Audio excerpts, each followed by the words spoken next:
సర్వరోగ నివారణి జిందా తిలిస్మాత్ అన్నట్లుగా కేంద్రం రాష్ట్రాలకు ఒకటే ఫార్ములా చూపిస్తోంది.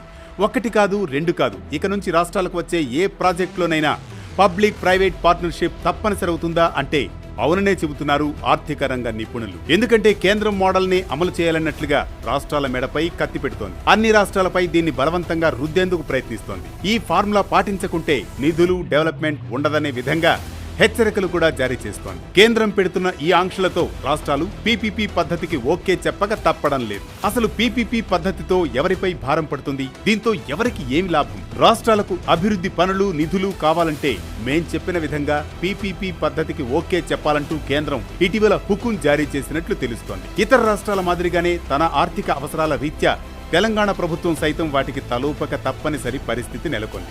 ఇప్పటికే ఏపీలో ఈ విధానాన్ని అమల్లోకి తీసుకువస్తున్నారు. ఇప్పుడు తెలంగాణ రాష్ట్రంలో వివిధ ప్రాజెక్టులను పీపీపీ పద్ధతిలో చేపట్టేందుకు వీలుగా కేంద్ర ప్రభుత్వ పెద్దలతో రాష్ట్ర ఉన్నతాధికారులు ఇప్పటికే ఒక దఫా సమాలోచనలు జరిపినట్లు సమాచారం. ఢిల్లీకి వెళ్లి పీపీపీ భాగస్వామ్యంతో చేసే పనులపై చర్చించారు. పీపీపీ మోడల్ అంటే ఏంటి? పబ్లిక్ ప్రైవేట్ పార్ట్నర్షిప్, పీపీపీ ఇటీవల కాలంలో బాగా వినిపిస్తున్న పదం. అంటే ఇటు ప్రభుత్వం, అటు ప్రైవేట్ సంస్థలు యాజమాన్యంలో కాకుండా ఈ రెండూ కలిసి చేపట్టే ప్రాజెక్టులను పీపీపీ మోడల్ అంటారు. ఇంకా చెప్పాలంటే ప్రభుత్వం, ప్రైవేట్ సంస్థల సహకారంతో కొన్ని పనుల్ని మరింత సులభతరం చేసుకోవడం అన్నట్టే. ఈ పద్ధతిలో ప్రభుత్వం, ప్రైవేట్ సంస్థల మధ్య దీర్ఘకాలిక ఒప్పందాలుంటాయి. దీని ప్రకారమే ఆ ప్రాజెక్టుకు నిధుల కేటాయింపు, నిర్వహణ బాధ్యతలు ఉంటాయి. ప్రభుత్వ ఆస్తులు, ప్రజా సేవలను ప్రైవేట్ సంస్థల పెట్టుబడులతో నిర్వహించడమే పీపీపీ. ఒక విధంగా ప్రభుత్వం ఆయా సంస్థలకు ఆదాయ మార్గాన్ని కల్పిస్తుంది. ఆదాయం సంపాదించుకుంటూనే ఎంతో కొంత భారాన్ని ప్రజలపై రుద్దడం ప్రైవేట్ సంస్థలకు వెన్నతో పెట్టిన విద్య. ఇప్పుడు ప్రభుత్వాలు ఇదే చేస్తున్నాయి.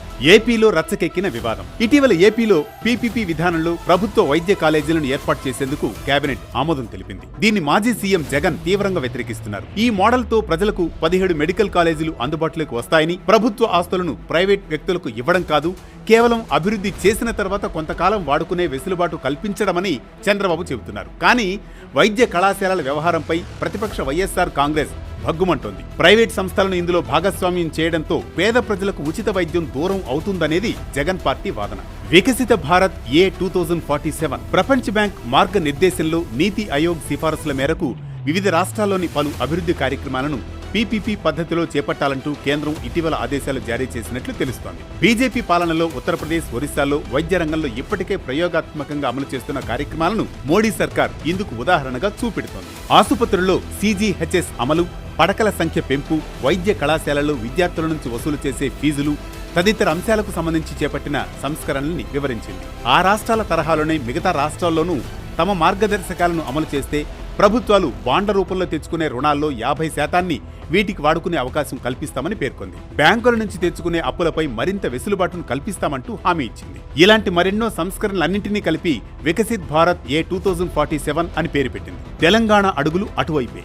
తెలంగాణ రైజింగ్ 2047 లక్ష్యాలు కూడా కేంద్రం ఆదేశాలకు అంటే వికసిత్ భారత్ 2047కు అనుగుణంగా ఉన్నట్లు స్పష్టమవుతోంది. Financing pathways for vision 2047 role of public private partnership అనే అంశం ఆ లక్ష్యాల జాబితాలో సుస్పష్టంగా ఉంది. అందుకనుగుణంగా రాష్ట్రంలోని పలు గ్రామీణ, పట్టణ ప్రాంత ప్రాజెక్టులను చేపట్టేందుకు కార్యాచరణ రూపొందించబోతున్నారని అధికార వర్గాలే చెబుతున్నాయి. కేంద్రానికి చిక్కినట్లేనా? జీఎస్టీ అమల్లోకి వచ్చిన తర్వాత రాష్ట్రాల ఆదాయం తగ్గినట్లు ఇటీవల ఢిల్లీలో నిర్వహించిన జీఎస్టీ రేట్ల హేతుబద్ధీకరణ, వివిధ రాష్ట్రాల సంప్రదింపుల సమావేశంలో డిప్యూటీ సీఎం భట్టి ప్రస్తావించారు. జీఎస్టీ కాకుండా గతంలోని వ్యాట్ను కొనసాగించి ఉంటే 2024-25లో తెలంగాణకు కేంద్రం నుంచి 69,373 కోట్ల రూపాయల ఆదాయం వచ్చేదని, కానీ జీఎస్టీ వల్ల అది 42,443 కోట్ల రూపాయలకు పడిపోయిందని వెల్లడించారు. ఇప్పుడు రేట్ల హేతుబద్ధీకరణ వల్ల ఏటా 7,000 కోట్ల రూపాయలను తెలంగాణ నష్టపోనుందని లెక్కలు చెబుతున్నాయి. అంతిమంగా ఇది సంక్షేమం, అభివృద్ధి కార్యక్రమాల అమలుపై ప్రతికూల ప్రభావాన్ని చూపుతోందని ఆందోళన వ్యక్తమవుతోంది. దేశంలోని దాదాపు అన్ని రాష్ట్రాల పరిస్థితి ఇదే. ఈ బలహీనతను ఆసరగా చేసుకున్న కేంద్రం వికసిత్ భారత్ 2047 గైడ్ లైన్స్ ను అమలు చేస్తే India infrastructure project development fund IIPDF కింద ఒక్కో రాష్ట్రం 50 ఏళ్లలో 1.5 లక్షల కోట్ల రుణాలను తీసుకునే వెసులుబాటును కల్పిస్తామంటూ పేర్కొంది. అది కూడా ఎలాంటి వడ్డీ లేకుండా తీసుకోవచ్చునని ఆశ చూపింది. భవిష్యత్తులో చేపట్టబోయే కొత్త ప్రాజెక్టుల కోసం 10 లక్షల కోట్ల నిధిని సమకూరుస్తామంటూ తన విధాన పత్రంలో తెలిపింది. ఈ నేపథ్యంలో అసలే ఆర్థిక సమస్యలు, అప్పులతో సతమతమవుతున్న తెలంగాణ సర్కారు తన ఆర్థిక నిర్వహణ కోసం కేంద్రం షరతులకు తలగ్గినట్లుగా కనిపిస్తూనే ఉంది. ఈ ప్రాజెక్టులో పీపీపీ తప్పదా? రాష్ట్రంలో చేపట్టే కొన్ని ప్రాజెక్టులను ఇప్పటికే పీపీపీ జాబితాలో చేర్చారు. నీటిపారుదల ప్రాజెక్టులు, వ్యవసాయ ఉత్పత్తుల స్టోరేజీ సెంటర్లు, రోడ్లు, రైల్వేలు, స్టేట్ ఎయిర్పోర్ట్లు, పర్యావరణ అనుకూల పర్యాటకం, ఆసుపత్రులు, ప్రభుత్వ విద్యా సంస్థలు, తీగెల వంతెన, రోప్వేలు, రైల్వే స్టేషన్లను అనుసంధానిస్తూ రోడ్లు, ఘన, వ్యర్థ పదార్థాల నిర్వహణ, శాస్త్ర సాంకేతిక కేంద్రాలు, విద్యార్థుల హాస్టళ్లు, మల్టీ మోడల్ లాజిస్టిక్ పార్కులు, బయోగ్యాస్ ప్రాజెక్టులు, ట్రాన్స్మిషన్ లైన్లు, డేటా సెంటర్లు, టెలికాం సేవలు, క్రీడా ప్రాంగణాలు, స్టేడియాలు, ట్రైనింగ్ అకాడమీలు, టెక్స్టైల్ పార్కులను పీపీపీ పద్ధతుల్లో అభివృద్ధి చేయాలంటూ కేంద్రం సూచించినట్లు సమాచారం. రోడ్డెక్కిన టోల్ వాతే. మరోవైపు రాష్ట్రంలో జాతీయ రహదారుల తరహాలో రాష్ట్ర, జిల్లా స్థాయిల్లో రోడ్ల నిర్వహణను అవుట్సోర్సింగ్ ఏజెన్సీకి అప్పగించాలనే ప్లాన్ కూడా ఉంది. ఇలా అప్పగిస్తే ఇక జిల్లా రోడ్లపై కూడా టోల్ గేట్లు దర్శనమివ్వనున్నాయి. మండల కేంద్రం నుంచి జిల్లా కేంద్రానికి, జిల్లా కేంద్రం నుంచి రాష్ట్ర జాతీయ రహదారులకు వెళ్లే మార్గాల్లో టోల్ గేట్లు ఏర్పాటు కావడం తథ్యం. అంటే ఇప్పుడు రాష్ట్ర, జిల్లా రహదారులపైన ప్రయాణించాలన్నా టోల్ గేట్లు తప్పవన్నమాట.